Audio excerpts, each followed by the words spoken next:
7 Powerful Lessons from Robin Sharma's The 5 a.m. Club. 1. The power of early rising waking. Up early gives you a significant advantage. It allows you to focus on personal growth and productivity before the distractions of the day begin.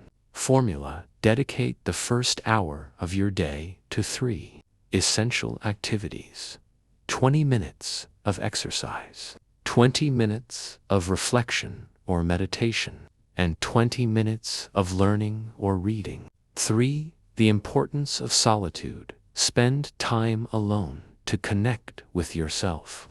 Reflect on your goals and gain clarity. Solitude is a powerful tool for personal growth. 4. The value of continuous learning. Commit to lifelong learning.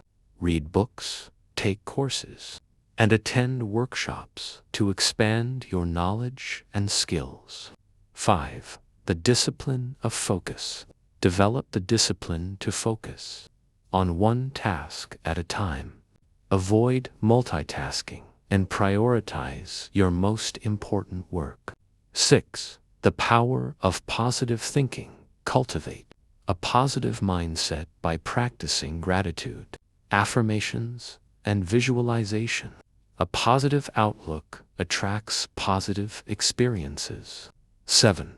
The importance of physical health. Prioritize physical health. Through regular exercise and a healthy diet, a strong body supports a strong mind.